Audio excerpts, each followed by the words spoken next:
Hay heridas que no sangran por fuera, pero aún así manchan toda una vida. A veces basta una sola mentira, un dedo malicioso apuntando, para que te arranquen años de honra como si fueran trapos viejos. Yo lo sé. Me llamo Inés Tavares de Mendonça. Tengo 72 años, y aunque hoy me veas cuidando mis plantas en la ventana con una sonrisa serena, hubo un tiempo en que dormí en bancos de plaza, abrazada al único cobertor que me quedaba, preguntándome si alguna vez volvería a ser alguien. No por lo que decían de mí, sino por lo que yo misma ya no conseguía recordar de mí misma. Fui cocinera en una escuela pública durante 32 años, 32 inviernos sirviendo sopas calientes, 32 primaveras decorando tortas para los cumpleaños de niños que a veces ni pastel tenían en casa. Yo era feliz allí, no por el sueldo que apenas alcanzaba, sino porque sentía que cada cucharón de feijoada era un abrazo para alguien. Pero todo cambió con un rumor, con un sobre que desapareció y una directora nueva con ojos fríos como hielo. De repente, era la ladrona del comedor, sin defensa, sin derecho a réplica. Me arrojaron al abismo sin una cuerda. Los compañeros de trabajo, con quienes compartí décadas, me dieron la espalda. El sindicato me ignoró. La dirección me expulsó como si fuera basura contaminada. Y yo, que nunca me robé ni una servilleta, terminé sin casa, sin amigos y sin voz. Viví meses en la calle, aprendiendo a esconder el rostro entre las sombras y a ignorar el hambre que ruge como animal. Y lo más cruel fue perderme a mí misma, olvidar que alguna vez fui alguien querida, respetada. Es mi nieta quien me ha dado el valor de contar esta historia. Abuela, tu fuerza necesita ser contada, me dijo con esos ojos suyos que brillan como los de mi madre. Y sí, quizás ya es hora. No hablo por rencor, hablo por sanación, porque entendí que el dolor, cuando se calla demasiado, se convierte en piedra dentro del pecho, pero cuando se cuenta, cuando se comparte, puede ser semilla para otros que también andan perdidos. En estos años aprendí que la injusticia no siempre llega con gritos, a veces entra como susurro, disfrazada de duda. Y cuando te das cuenta, ya estás sola. Yo era una mujer trabajadora, honesta, de pueblo chico y corazón grande, pero me quitaron todo con una acusación. Me sentenciaron sin juicio, me arrojaron a la intemperie como si mi historia no valiera nada. Y aún así, aquí estoy, contando lo que nunca debió ser callado. No sé qué duele más, si el frío de dormir sobre concreto o el calor hiriente de la vergüenza cuando pasaban frente a mí, fingiendo no verme. Llegué a pensar que moriría así, sin un nombre limpio, sin un último gracias por todo lo que hice, pero algo dentro de mí, una semilla vieja plantada por mi madre, seguía latiendo. Una voz que me decía, tú sabes quién eres, no dejes que te lo arrebaten. Hoy, cuando riego mis plantas por la mañana, siento que también riego pedacitos de esa mujer que casi desapareció. Y, aunque el pasado duele, me niego a esconderlo, porque cada empanada que vendo, cada niño que saluda mi ventana, es una victoria silenciosa contra todo lo que intentaron destruir. Esta es mi historia, y por fin estoy lista para contarla. Si esta historia toca algo en ti, te pido que le des me gusta al video y te suscribas al canal. Eso me ayuda a seguir compartiendo relatos como este. ¿Desde dónde estás viendo esto? Cuéntame en los comentarios, me encantará saberlo. Ahora sí, déjame llevarte. Conmigo. Te contaré cómo comenzó todo, en un pueblito escondido entre montañas y risas, donde la vida era sencilla y el pan siempre sabía ahogar. Crecí en Arrayal de las Palmeras, un pueblito escondido entre colinas verdes y caminos de tierra color arcilla. Era tan pequeño que todos sabían el nombre del perro de cada vecino. Nuestra casa era humilde, una construcción de madera con techo de zinc que resonaba con cada lluvia. Pero dentro, el calor era constante. Mi madre llenaba el aire con olor a jabón y albahaca, y mi padre regresaba del trabajo con las manos ásperas pero los ojos suaves. Éramos 5, mis padres, mis 3 hermanos menores y yo, la mayor. A los 10 años ya sabía preparar arroz, limpiar la casa y calmar el llanto de un bebé con una canción al oído. Cada mañana, el gallo del señor Manolo nos despertaba antes que el sol. Mi madre ya estaba en el lavadero con las manos rojas del agua helada, fregando ropa ajena. Yo me encargaba de los hermanos. Vestía a Toñito, el más pequeño, y peinaba a Clara con trenzas apretadas. Luego íbamos juntos a la escuela caminando por un sendero de tierra que olía a humedad y esperanza. En el camino, recogíamos flores silvestres para la maestra y soñábamos en voz alta con tener bicicletas o ir al cine de la ciudad grande. Mi padre era pedrero. Construía casas que jamás habitaría, pero hablaba de ellas como si fueran palacios. Nos enseñaba a valorar el trabajo, a mirar a los ojos y a cumplir la palabra dada. A veces, cuando terminaba temprano, llegaba con una bolsita de dulces de anís, uno para cada uno. Esos momentos eran oro. Comíamos sentados en el escalón de la casa, viendo cómo el cielo se pintaba de rojo. Yo me sentía rica, rica en abrazos, en risas, en tardes interminables de juegos de cuerda y escondite. Las noches eran de cuentos. Mi madre nos narraba historias de mujeres fuertes que hablaban con los ríos o vencían gigantes con una palabra. Nos enseñaba a soñar sin miedo. Me acuerdo de su voz, pausada y profunda, como una manta caliente sobre el alma. Esa voz es algo que nunca he olvidado, aunque la vida haya intentado borrarla. Cada historia terminaba con una caricia en el cabello y la promesa de un mañana mejor. En casa no había televisión, ni radio, ni lujos, pero teníamos una pizarra vieja donde mi padre nos enseñaba a sumar, a leer, a escribir nuestras primeras cartas. Yo soñaba con ser maestra. Me gustaba alinear piedritas en el patio y fingir que eran mis alumnos. Mis hermanos se reían, pero me seguían el juego. La escuela era una fiesta para mí. Los libros tenían olor a aventura y cada palabra nueva era un tesoro. La maestra, doña Eulalia, era dulce como pan recién horneado. Fue la primera en decirme que yo tenía talento, que podía llegar lejos. Los domingos eran sagrados. Mi madre preparaba su mejor guiso y todos nos sentábamos a la mesa como si fuera Navidad. Después de comer, mi padre sacaba su armónica y tocaba mientras nosotros bailábamos en el patio. A veces venían los vecinos y se armaba una rueda.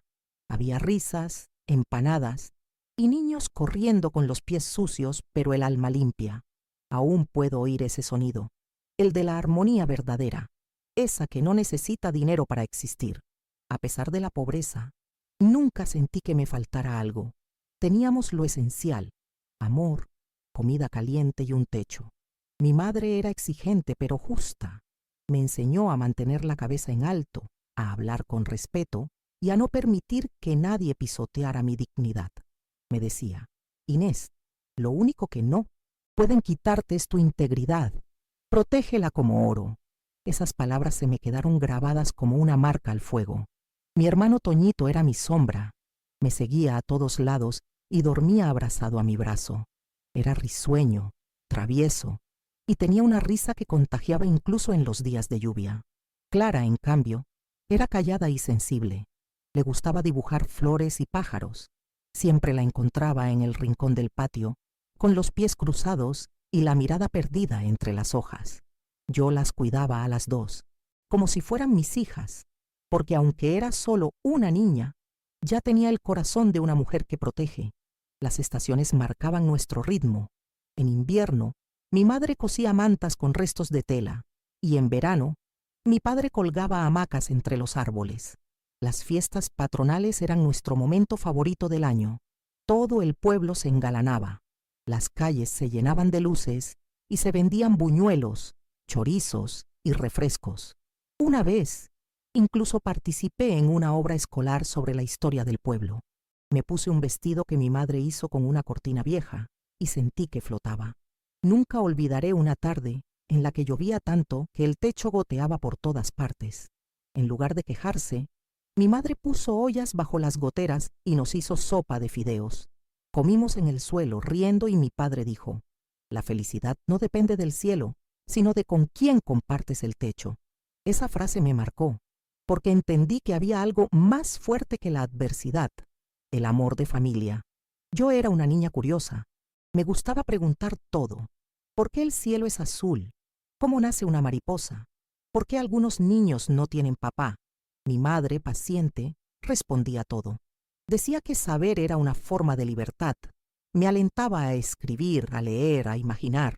Y así, mientras lavaba platos o barría la tierra del patio, yo soñaba despierta. Veía mundos lejanos en cada nube y escribía poemas en el aire.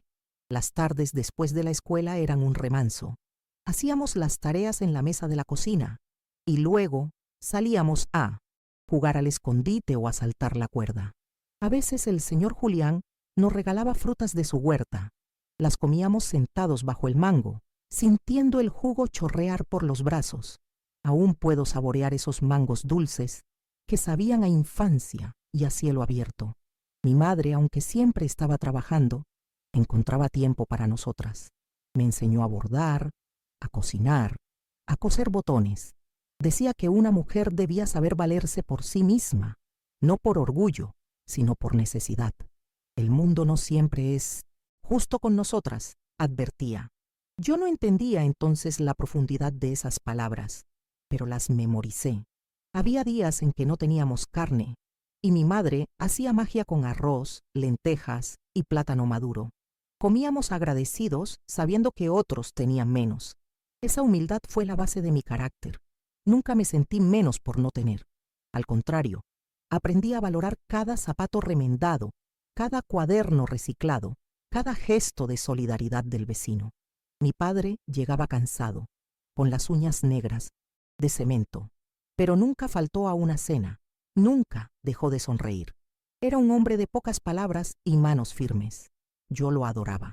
Me levantaba en la madrugada para prepararle café cuando salía a trabajar, y él, antes de irse, siempre me decía: «Sigue siendo buena, Inés, eso es lo que importa». Una vez me enfermé de fiebre alta. Mi madre no tenía dinero para el médico, así que me envolvió en paños húmedos y me cantó toda la noche. Me dormí con su voz como medicina.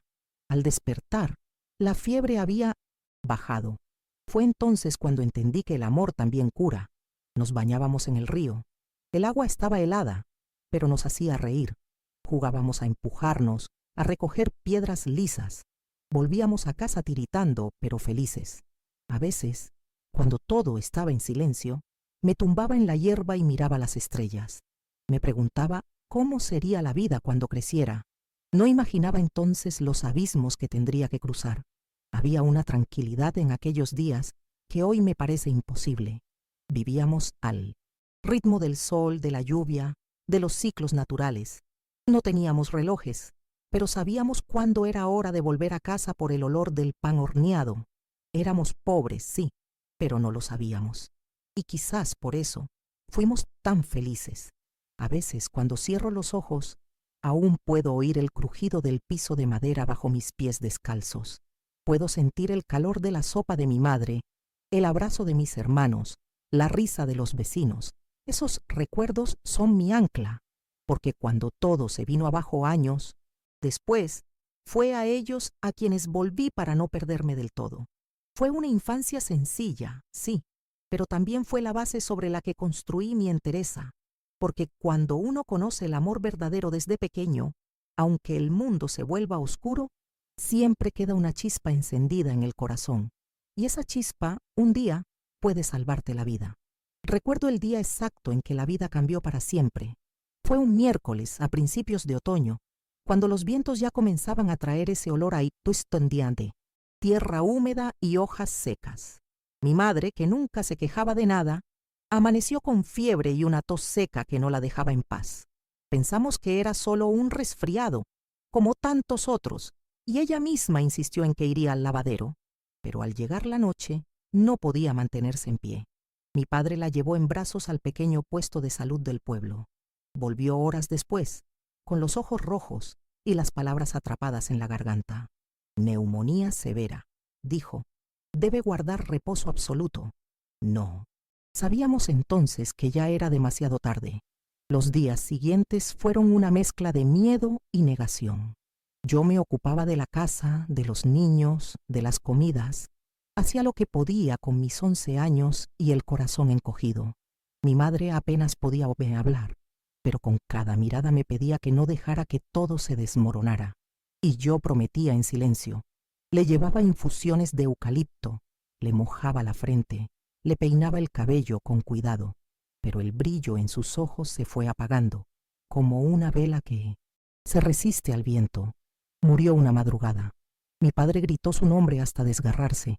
Toñito se despertó llorando y Clara se quedó muda, como si se le hubiera ido el alma. Yo me quedé quieta, como congelada. No lloré, no podía. Sentía que si soltaba una lágrima, algo dentro de mí se rompería para siempre.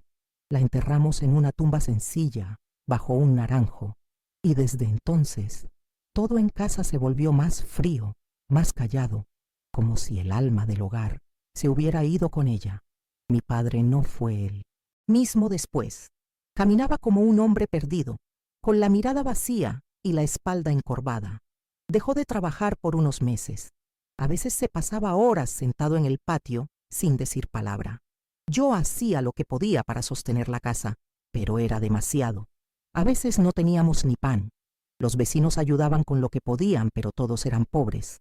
Clara se volvió más retraída y Toñito más inquieto. Yo dormía con ellos, como un escudo humano contra la tristeza. Fue entonces cuando llegó alguien que cambiaría todo para peor. Mi tía Amalia, hermana de mi madre, vino desde la ciudad para ayudar. Al principio, creímos que su presencia sería un alivio. Trajo comida, ropa usada, y se instaló en nuestra casa con aire de autoridad. Cocinaba, ordenaba, se mostraba fuerte. Pero había algo en su forma de mirar que me incomodaba, algo que no entendía del todo, pero que me ponía en alerta, como si esperara algo a cambio de su generosidad. Poco a poco, Amalia fue tomando control de todo. Decidía lo que se comía, a qué hora se dormía, quién hacía qué. Mi padre parecía agradecido al principio, pero pronto comenzó a cederle todo. Yo ya no podía ir a la escuela. Tienes que cuidar a tus hermanos, decía Amalia. Eso es más importante ahora. Yo obedecía, pero sentía que algo se estaba quebrando dentro de mí. Mi mundo se achicaba. Mi libertad desaparecía. Mi madre no llevaba ni un mes bajo tierra, y ya todo era distinto, más áspero, más oscuro. La casa ya no era hogar, era un lugar de órdenes, silencios y miradas pesadas. Mi padre pasaba cada vez menos tiempo con nosotros. Volvió a trabajar, pero regresaba tarde, a veces con olor a aguardiente, y cuando estaba, apenas hablaba. Parecía un fantasma. Amalia se adueñó del espacio, de las decisiones, de nuestras rutinas. Yo sentía que mi madre, desde donde estuviera, debía estar gritando, pero no había forma de escucharla. Empecé a sentir un miedo que no sabía nombrar. No era miedo a golpes o gritos, era otra cosa, un temor sordo que se instalaba en la espalda y no te dejaba dormir. Había gestos, silencios, maneras de estar demasiado cerca. A veces Amalia me miraba de una forma que me hacía bajar los ojos. A veces me llamaba para tareas que no tenían sentido, solo para alejarme de los otros. Comencé a evitar quedarme sola con ella, pero era imposible. Una noche, escuché a Toñito llorar en sueños. Fui a su cama y lo abracé hasta que se calmó. Mientras lo hacía, sentí una punzada de angustia tan fuerte que me dobló el estómago. Me di cuenta de que ya no había nadie para protegernos. Éramos solo nosotros. Y yo no era más que una niña con miedo, tratando de hacer de madre, de hermana, de escudo, y sin saber que lo peor todavía estaba por llegar. Amalia comenzó a ocupar más espacio del que la casa podía ofrecer. Ya no era solo una ayuda temporal, se convirtió en la figura dominante. Mi padre, cada vez más ausente y consumido por su tristeza, le dio las llaves de todo. Yo intentaba mantener las rutinas que recordaba de cuando mamá estaba viva, pero era como nadar contracorriente. A veces me sorprendía imaginando su voz, preguntándome si estaría orgullosa de cómo resistía. Y luego, una punzada. ¿Resistía de verdad o simplemente sobrevivía? Lo primero que noté fue cómo Amalia invadía mi cuerpo con sus ojos. No era algo explícito ni grosero. Era una manera de mirar que me hacía sentir pequeña, atrapada, como si cada centímetro de mi piel le perteneciera. Siempre encontraba excusas para tocarme, acomodar mi cabello, alisar mi blusa, revisar si estaba sucia detrás de las orejas. Me tensaba cada vez que se acercaba, pero no decía nada. ¿A quién podía acudir? Mi padre ya no era el mismo y los vecinos no se metían. Una tarde, me pidió que le ayudara a cargar leña. Cuando nos alejamos un poco de la casa, me tomó del brazo con más fuerza de la necesaria. Me dijo que estaba creciendo muy rápido, que debía tener cuidado con los hombres, que él podía enseñarme a comportarme. Sentí un escalofrío. Fue la primera vez que supe, con certeza, que algo estaba mal. No eran palabras de una tía, no eran consejos. Era una amenaza disfrazada. Empecé a evitar estar sola con él. Me levantaba más temprano para no coincidir en la cocina. Me ofrecía a acompañar a mis hermanos a todos lados, pero no siempre podía escapar. A veces en la noche se acercaba a mi cama con la excusa de que me oía llorar. Decía que una niña como yo necesitaba consuelo. Yo fingía dormir profundamente, apretando los ojos con fuerza, conteniendo el temblor. Mi corazón latía tan fuerte que me parecía imposible que no lo oyera. No hablaba con nadie, ni con Clara, ni con Toñito. Tenía miedo de preocuparlos, miedo de que no me creyeran, miedo de que todo empeorara. Me volví más callada, más encerrada en mí misma. A veces pasaba horas sentada junto al naranjo donde estaba enterrada mamá. Le hablaba en voz baja, como si pudiera oírme. Le decía que no sabía qué hacer, que la extrañaba, que la necesitaba más que nunca. Un día, mientras lavaba ropa en el río, Amalia se acercó y me dijo que estaba convirtiéndome en una mujercita muy bonita, que debía tener cuidado con mi cuerpo, que si me pasaba algo, nadie más tendría la culpa que yo. Sus palabras fueron cuchillos. No dijo más, pero su mirada completó la amenaza. Ese día, volví a casa con el cuerpo encorvado y las manos heladas. No era el frío del agua. Era otro tipo de frío, el que se mete en los huesos cuando sabes que no estás segura ni siquiera en tu propio hogar. Los primeros toques disfrazados de cariño comenzaron pronto. Un roce en el hombro, una mano que se demoraba demasiado en la espalda. Yo me tensaba, me alejaba, pero él siempre tenía una excusa. «Estás muy sensible», decía. «No seas maleducada». Cada vez que lo veía acercarse, mi estómago se convertía en un nudo. Dormía con la ropa puesta.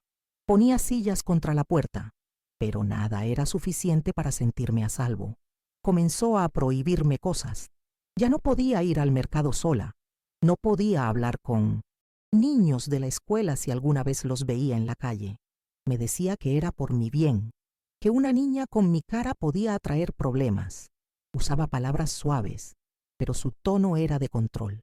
Me convertí en una prisionera dentro de mi propia rutina. Mis días eran un esfuerzo constante por evitarlo, por no hacer ruido, por desaparecer.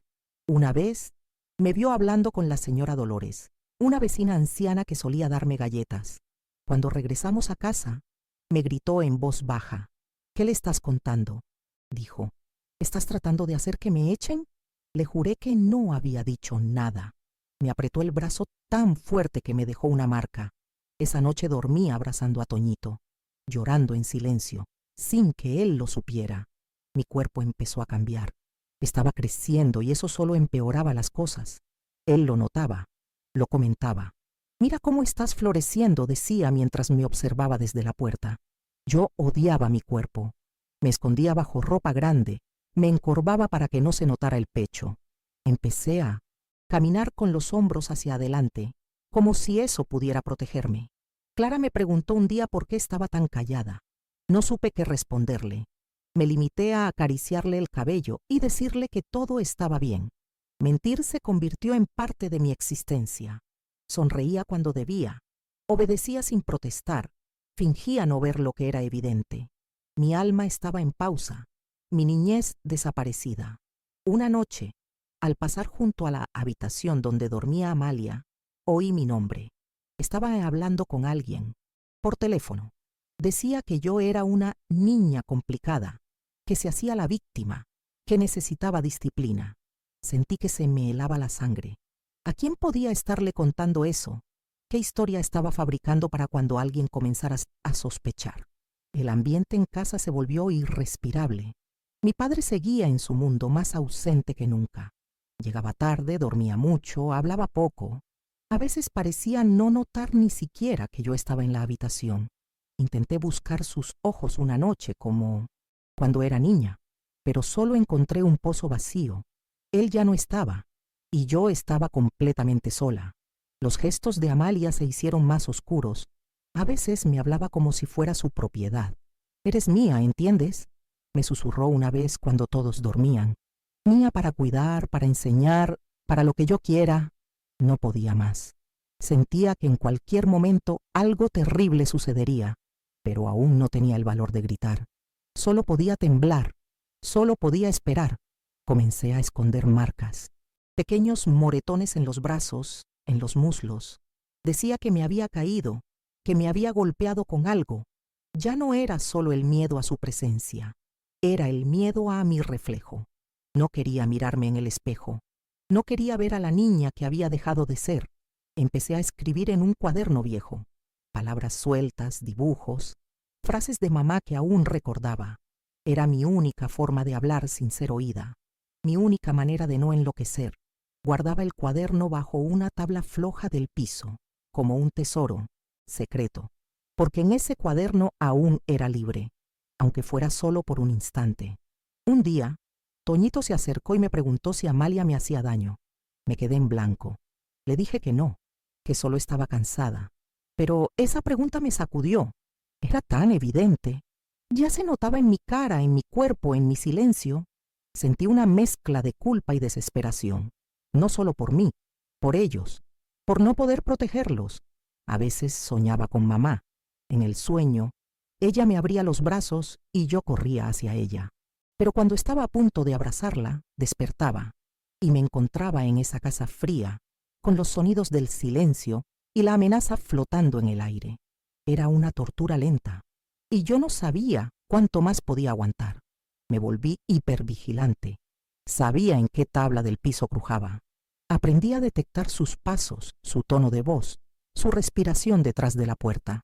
Vivía en un estado de alerta permanente. Cada minuto era una estrategia de supervivencia. No vivir, sobrevivir.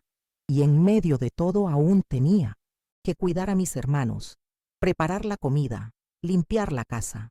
No había espacio para el llanto, ni para el miedo, ni para la niñez.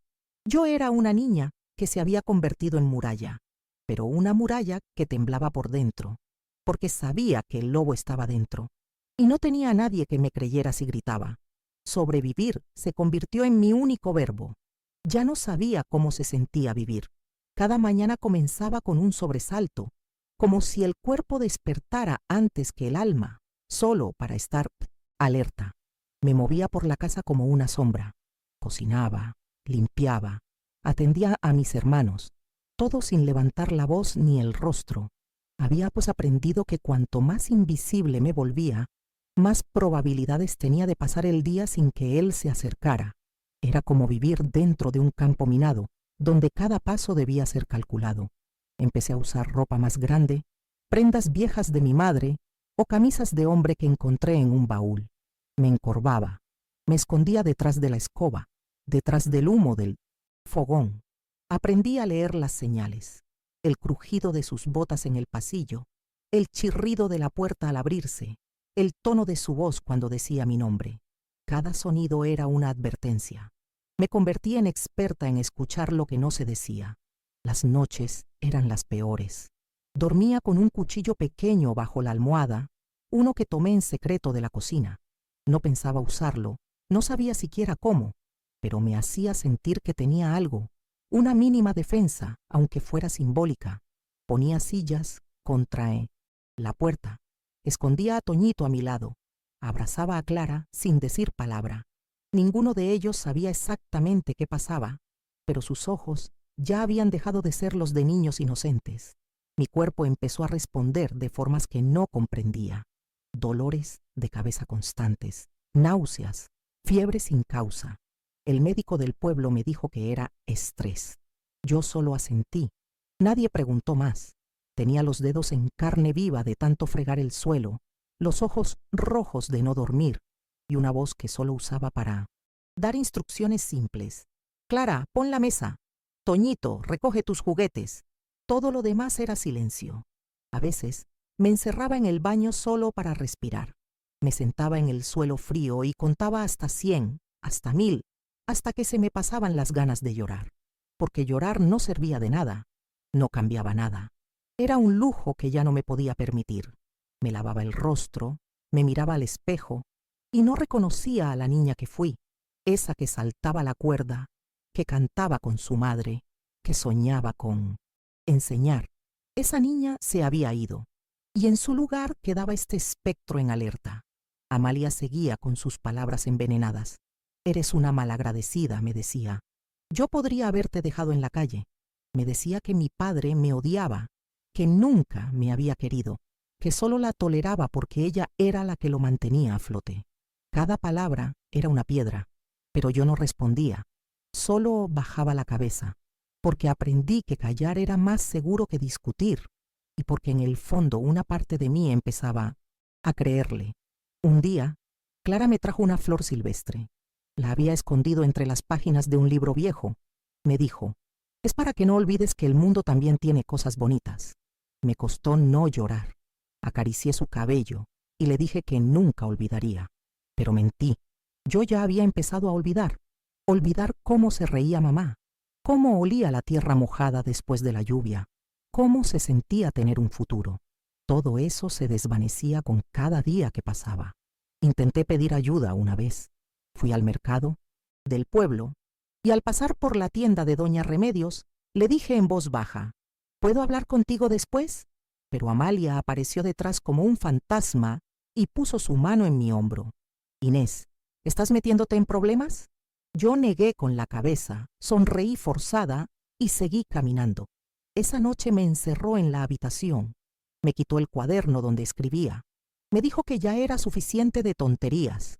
Desde ese día me callé del todo. No escribí más. No soñé más. Solo contaba los días, las horas, los minutos. El calendario se volvió mi enemigo. Cada mes parecía eterno.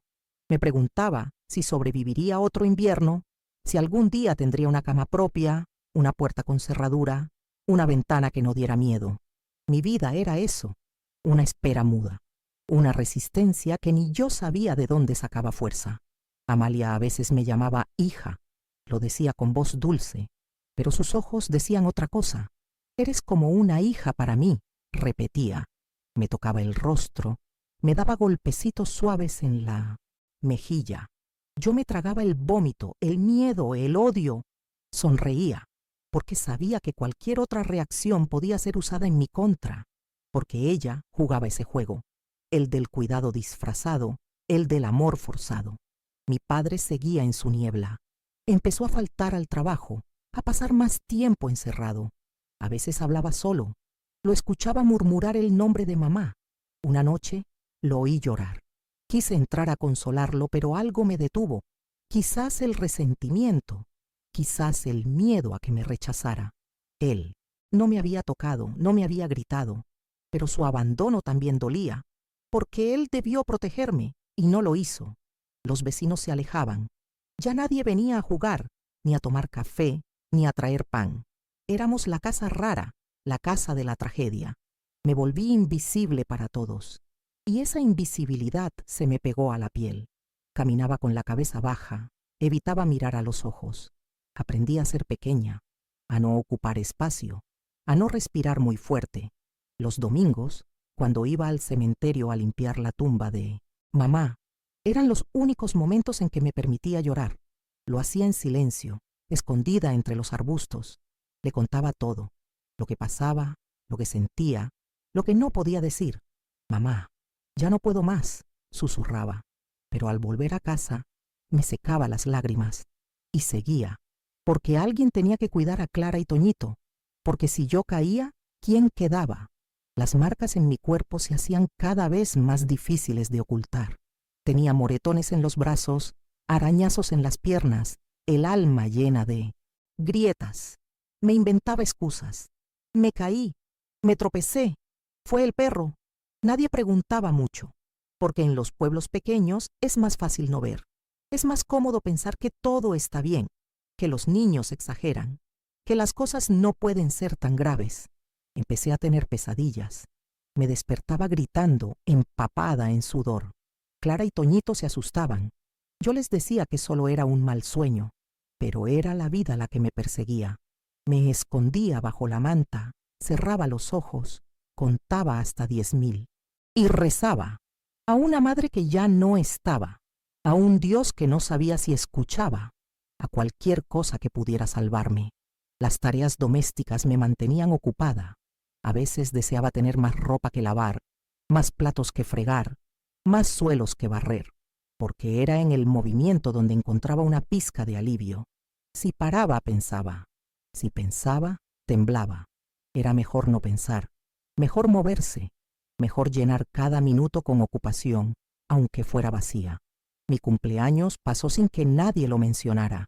Cumplí 12 años fregando el suelo de la cocina, mientras escuchaba a Amalia reírse en la sala con una visita.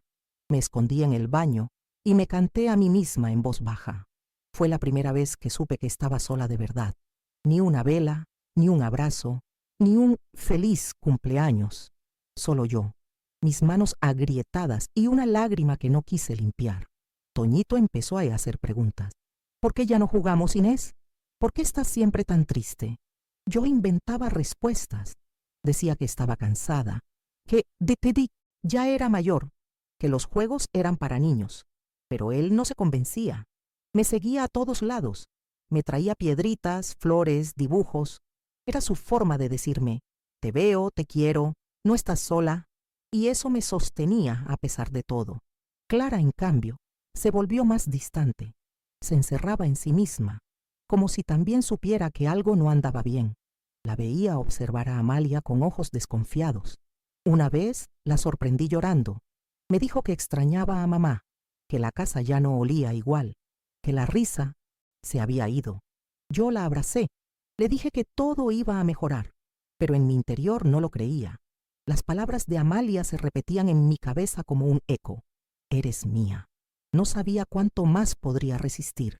Cada día era una prueba, cada minuto una batalla, pero algo muy adentro seguía latiendo, una pequeña llama que aún no se apagaba del todo. No sabía cómo ni cuándo, pero intuía que no podía durar para siempre, porque incluso en la oscuridad más profunda hay un momento en que el alma se levanta, aunque sea arrastrándose, aunque sea rota, aunque sea con miedo, pero se levanta. Mi primer acto de resistencia fue casi invisible. Decidí dejar de llorar frente a él, no porque ya no doliera, sino porque entendí que el miedo visible era alimento para su poder. Cada lágrima que me tragaba era una semilla de algo nuevo, rabia quizás, o dignidad enterrada bajo toneladas de terror. Empecé a observarlo con otros ojos, no como una niña temerosa, sino como quien estudia a un animal peligroso. Aprendí sus horarios, sus gestos antes del ataque, su manera de moverse cuando estaba de mal humor. Me convertí en espía en mi propia casa. Descubrí que cuando él bebía, sus sentidos se entorpecían. Era más lento, más torpe, más predecible. Aprovechaba esos momentos para mover mis escondites, para recuperar mi cuaderno, para ocultar pequeños objetos que pudieran servirme. Tenía una caja de zapatos enterrada en el patio, detrás del árbol de mango. Ahí guardaba cartas sin enviar, dibujos de Clara y una navaja oxidada que encontré en el taller de mi padre. No sabía usarla, pero el solo hecho de tenerla me daba una pizca de control. La señora Dolores fue la primera en notar algo. Una mañana, mientras iba a comprar pan, me detuvo con su mirada de abuela sabia. «Tienes los ojos tristes, niña», me dijo, «y no es por cansancio». No dije nada, solo asentí, pero a partir de ese día, cada vez que me veía, me ofrecía algo, una fruta, una palabra amable, una mirada cómplice. «¿Nunca?», me preguntó directamente, pero su presencia se volvió un refugio silencioso. También estaba don Mauro, el panadero, que comenzó a dejarme pequeñas notas dentro de las bolsas de pan. «Eres valiente. No estás sola. Dios ve todo». Eran frases simples, pero para mí eran como oraciones. Nunca supe cómo se enteró, si sospechaba o si simplemente adivinaba. pero me aferraba a sus palabras como a una soga. Las leía en la noche, bajo la manta, como quien lee un mapa en medio de un bosque oscuro. Veces, Amalia intentaba confundirme con afecto. Me traía un dulce, me decía que me veía bonita, pero yo ya no caía en sus trampas. Sonreía por obligación, pero por dentro me blindaba. Cada gesto suyo era analizado, archivado, utilizado para entender mejor cómo protegerme. Ya no era solo una víctima, era una estratega en guerra, silenciosa, pero decidida. Clara comenzó a observarme más de cerca. Me seguía con la mirada cuando pensaba que no la veía. Una noche, mientras la arropaba, me dijo: «Inés, sé que te duele algo, pero no sé qué es. Solo quiero ayudarte». Me quebré por dentro, pero no lloré. Le respondí que estaba bien, que a veces la tristeza se mete sin pedir permiso. Ella me abrazó fuerte, y en ese abrazo supe que no podía rendirme. Un día, decidí esconder bajo mi ropa una pequeña libreta. Comencé a escribir detalles. Lo que él hacía, cuándo, cómo. No sé por qué lo hacía. Tal vez era una forma de no volverme loca, de mantenerme cuerda. Tal vez imaginaba que algún día esas palabras serían pruebas. Me sentía como una periodista de su propio dolor, como una niña que recogía evidencias mientras todos dormían. Empecé a entrenarme en el silencio. Caminaba sin hacer ruido, respiraba despacio, aprendía a cerrar puertas